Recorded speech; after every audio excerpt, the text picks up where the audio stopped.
The Denver Broncos just sent a strong message to the New York Giants. In this upcoming Week 7 game here in Denver, Giants rookie quarterback Jaxson will be making his fourth start of his NFL career. This Broncos defense has historically given rookie quarterbacks trouble. You think about last season when they got to face off against a rookie Spencer Rattler. That did not go very well for Rattler and the Saints. This season, they got to face off against Cam Ward and the Tennessee Titans in Ward's first start of his career, and the Broncos defense gave Ward fits all game long. The Broncos are trying to go their fourth straight home game holding their opponents out of the end zone, dating back to last season. The Week 18 game against the Chiefs backups, that was a shutout. The Chiefs didn't score any points. Their Week 1 game against Tennessee, the Broncos held them out of the end zone. And then the Monday Night Football game against the Bengals, the Broncos held them out of the end zone. This Giants offense has been getting things rolling since Jaxson took over as the starting quarterback. The Broncos know that. Jaxson has a bit of a swagger and a bit of a moxie to him. He almost reminds me of Zach Wilson, another former New York quarterback and former Broncos quarterback. It's funny, I didn't know this until the other day. Jaxson and Zach Wilson actually are from the same town in Utah, and they went to the same high school. So maybe that's why Jaxson has a little bit of Zach Wilson in him. But either way, Jaxson has been making some nice plays, especially with his legs. I want to go ahead and bring in this article from Pro Football Talk. Jonathan Cooper talked to the media yesterday, and he said, "We can't let Jaxson get his confidence or his ego going. They know that Jaxson has that swagginess to him, and you can't let that come out, because if that sort of bravado comes out, that's when Jaxson makes his best plays."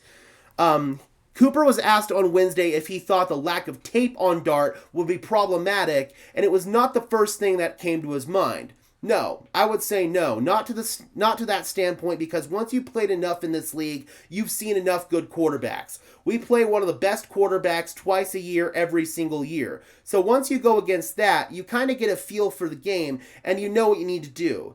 You have to make him feel uncomfortable in the pocket. Can't let him get that confidence and that ego going. We just have to take care of that. That's going to be the big key. You cannot let Jaxson be comfortable in the pocket. But by that same token, you can't let him escape the pocket either, because if he escapes the pocket, he can be deadly with his legs. He's actually the second best quarterback in the league in terms of EPA per scramble in the league. For some comparison, last week the Broncos faced off against the least efficient quarterback in the NFL in terms of EPA per scramble in Justin Fields. When Justin Fields would scramble, it would more often than not lead to a negative play for the New York Jets. But when Jaxson is scrambling, it more often than not leads to a positive play for the New York Giants. So that's something to definitely keep an eye on in this game. We all know what the Broncos like to do on defense. They are a single high man coverage, cover 1, cover 3 team. But in this game, they might have to change their ways a little bit. Last week against the Jets, and even the week before that against the Eagles, we saw them drop back and play a lot more zone coverage. In this game, you might want to do the same thing.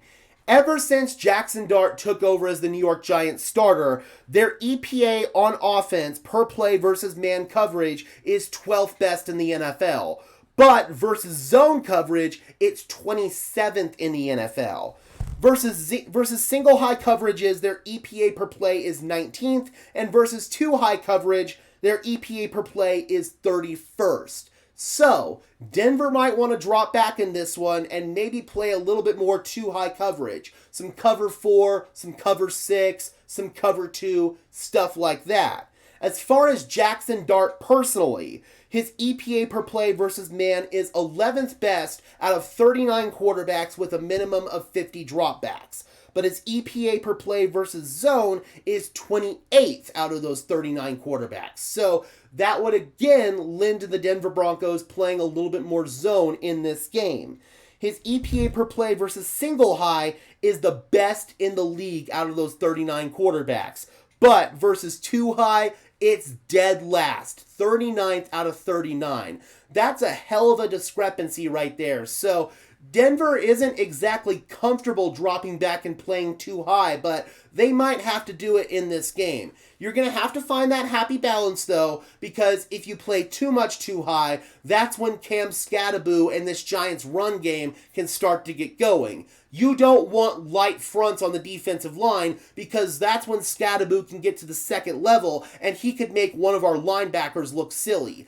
Even if Dre Greenlaw is back for this game, which all indications are that he is going to be, he's not the best run defending linebacker in the world. He's more of a true coverage linebacker. You were hoping that Alex Singleton was going to be able to fill those run fits, and so far he hasn't done a very good job at that. Same thing with Justin Sternad. You're really depending on none of these runs to get to the second level. Malcolm Roach coming back last week definitely helps out in that department. Your defensive line looked a lot better with Malcolm Roach out there, so that's going to help matters. But the key here, in order to beat Jaxson Dart and not let him get his swagger, is drop back, play some zone coverage, and then contain.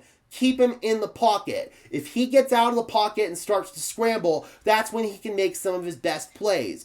He had some turnovers against the New Orleans Saints, I believe, and it was because he was scrambling, just trying to make too much happen. So for Jaxson Dart, this is where you can make him uncomfortable. This is where you can make him make some negative plays, is if you keep him in the pocket, if he scrambles out, try to contain in the zone and make sure that you're not giving up any big plays, leaving any big areas where he can attack.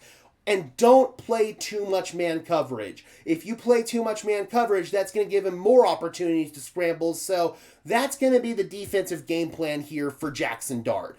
Don't let him get out of the pocket, and when you do let him get out of the pocket, make sure you keep with the receivers and don't let him make the play. Keep your eyes on him. It's a lot easier said than done, but I will say, man, Jaxson Dart, hats off to him. He's been playing some decent football, a lot better than Russell Wilson over these past few weeks. So the Broncos are going to have a tough challenge ahead of them in this game, but it is a rookie quarterback. You're hopefully going to force him into making some rookie mistakes in this one. That's what this Broncos defense should do because they are that elite.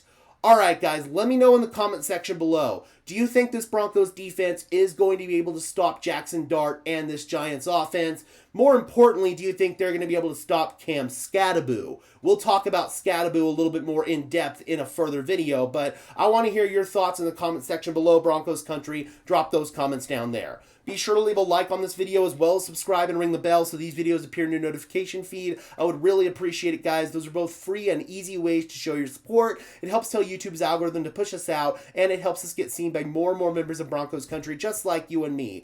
Additionally, if you guys want to go above and beyond in supporting the channel, please consider becoming a channel member today. I would really appreciate it. It's not mandatory whatsoever, but if you want some extra perks and incentives in exchange for helping me out and helping this channel grow, I would really appreciate it if you would consider it. Link in the description below. All right, guys, and until next time, I'm your host, Gage Madrid, saying peace out.